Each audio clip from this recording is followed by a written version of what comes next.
Hey there, guys. It's Ralph. I'm calling out from West Hartford, headquarters of WHIFFL 1 and WHIFFL 2.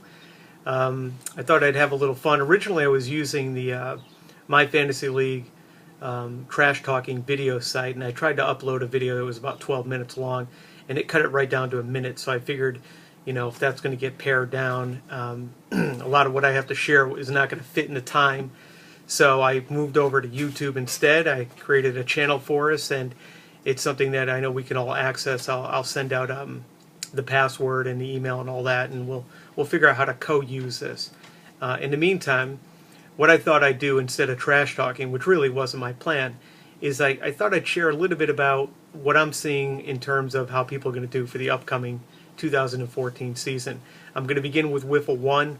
It's going to probably take me forever to get through all the different divisions and teams between the two leagues, but I'm going to do the best I can. And I'm going to start off in WHIFFL 1, the original league. I'm going to begin with the Clemens division, which is home to our present champion, Sir St. Mike. Yes, he has 2 titles, and he's earned both of them, which is pretty unique. We don't have anyone who's in that category yet.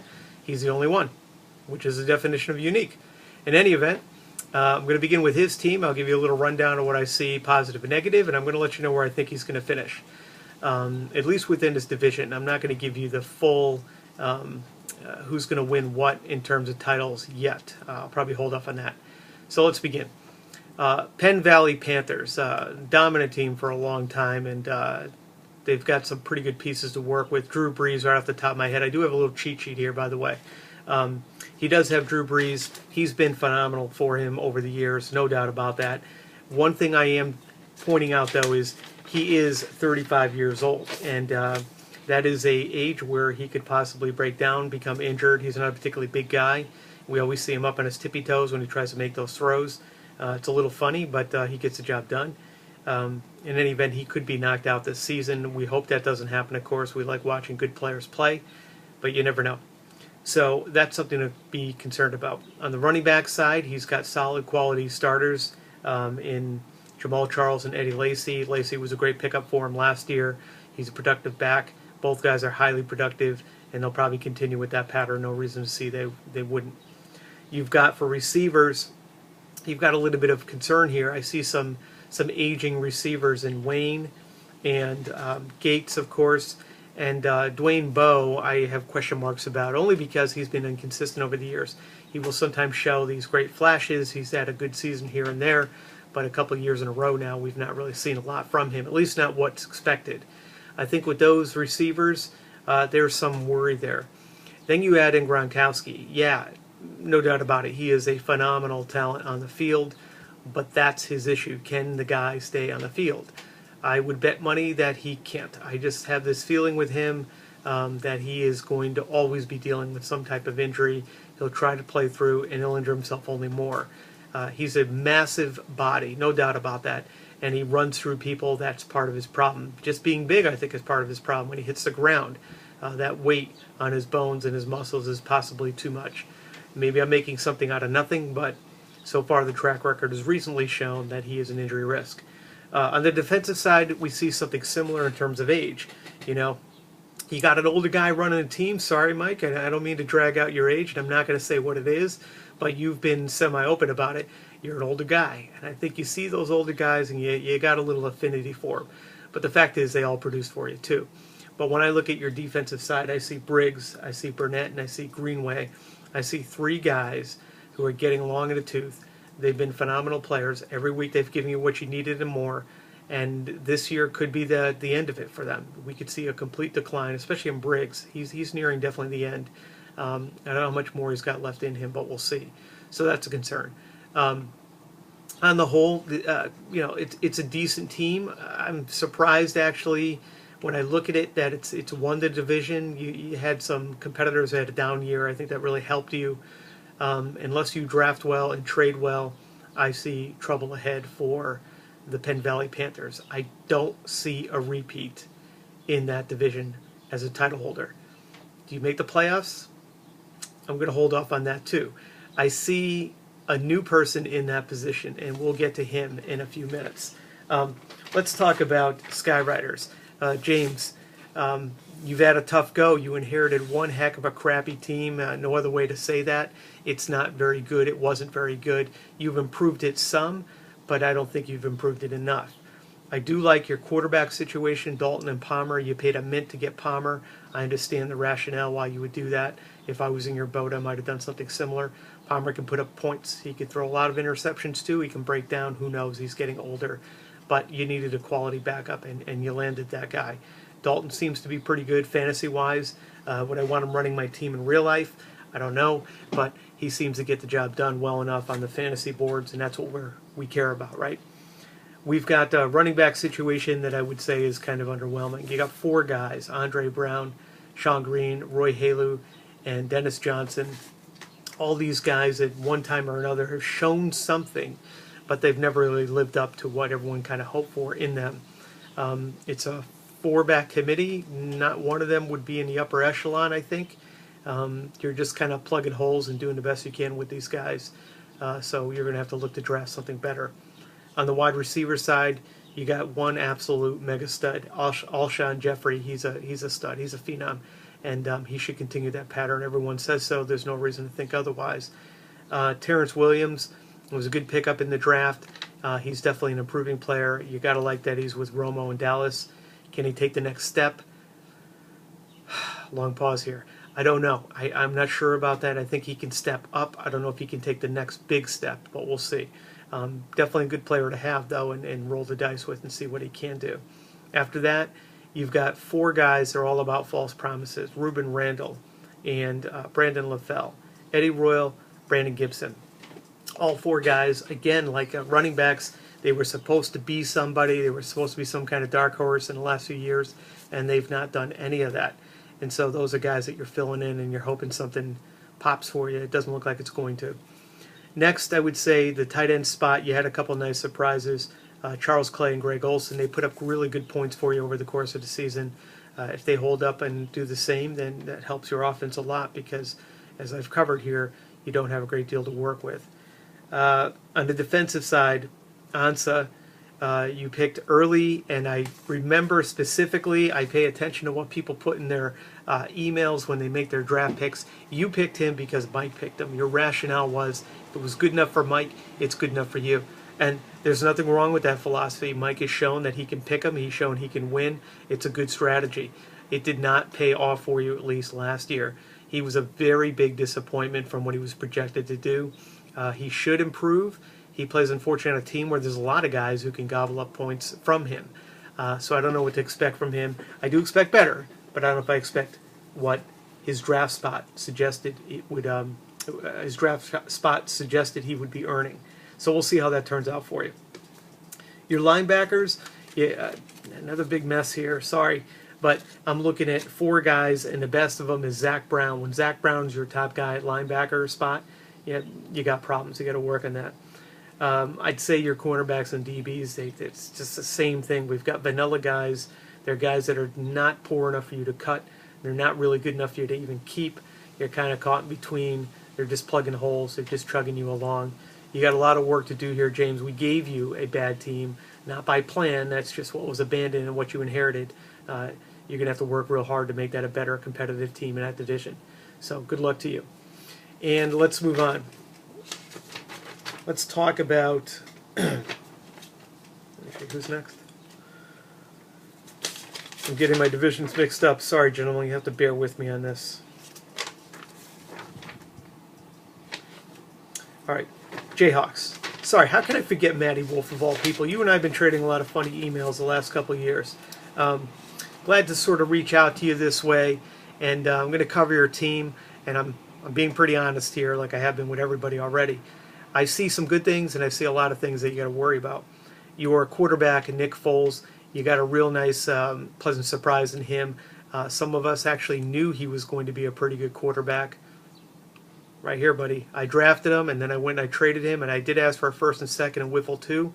When I traded him away to Sir Patrick, he felt he was robbed. I think the record has shown that he was actually, he got a decent deal. He should have paid more, but that was then. Nobody really knew he was going to be that good. I didn't know he was going to be that good. I knew he'd be okay. In any event, I digress, which is a really common feature of mine. I'm sure will come out in all my videos. But Nick Foles is definitely going to help you. I don't think there's going to be a sophomore swoon. A lot of people saying that's a possibility.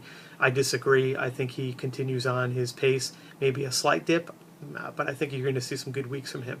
You got Vincent Jackson, that's nice. You got Foster, would have been great 2 years ago. It seems like he's maybe on a downward slide. It's hard to tell with him. Other positives, I love your safeties and cornerbacks. I mean, let's listen to these names. Flowers, Marcus Cooper, Alik Talib, Adam Jones, Antrell Roll, and Earl Thomas. Mega points. Those are great, solid, quality players at the cornerback and DB position. And with our rule change and scoring changes, you're going to benefit from that. So that's a good thing.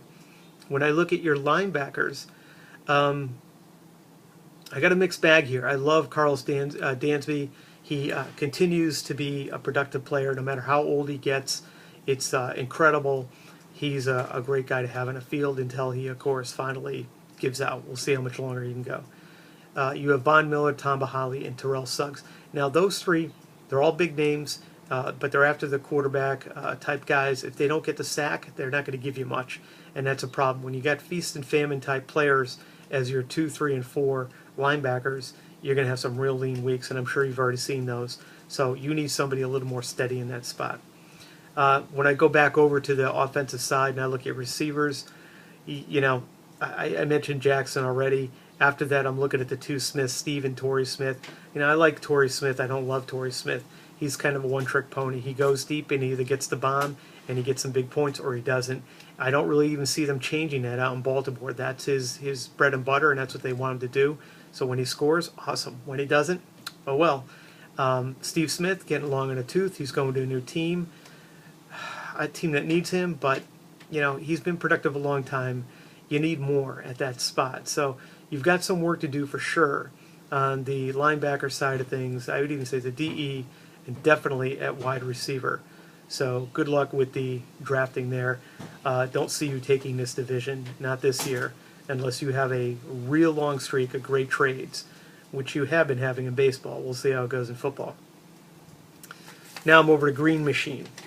So Green Machine, Sergio, he had a down year, a disappointing year for him. He's usually been among the top guys. He's always a playoff maker, and he had a little bump in the road, so to speak, last year. This year, what does he bring to the table? Well, he's got Matty Ice playing quarterback for him, a good upper, above average type quarterback. I don't know that I'd put him in the elite quarterback spot, not me personally, but he's on the edge of that, and that's fine. After that, I worry about him in the end of the season. He's going to face some really tough defenses, specifically the last 2 weeks. He has to take on, or the last second half of the season, he's got to take on the Niners. He's got to take on the Panthers. Actually, I think those are the last 2 games of the season, 16 and 17. So if he's in the playoffs and gets that deep, he's got some tough defenses to throw against, and that doesn't bode well for you or Matt. Running backs, I would say, they're not terribly special. You have Fred Jackson. I mean, he's a quality back, but C.J. Spiller's kind of stepped in. That's a running back by committee situation. You don't know what you're going to get there. You had E.J. Manuel at the helm. That doesn't help things too much either. You've got Marcus Lattimore, who you picked up in a draft with the idea that he would turn into something after his injury. It doesn't look like right now he's running particularly well. At least that's what I'm reading and hearing. He may not even make the roster, a couple of people said.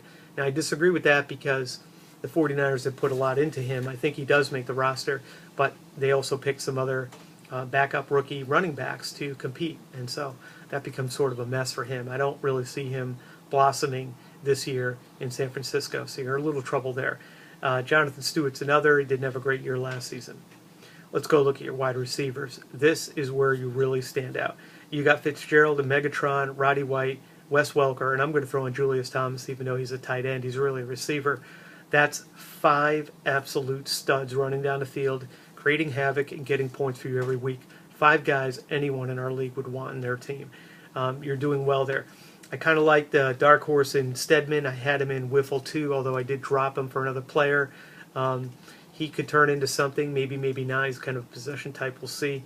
Ryan Broyles, I liked at 1.2 as a dark horse. He may not make it. He's just a step behind. He hasn't really recovered from his injury either, so that doesn't help you too much. Your DEs underperform.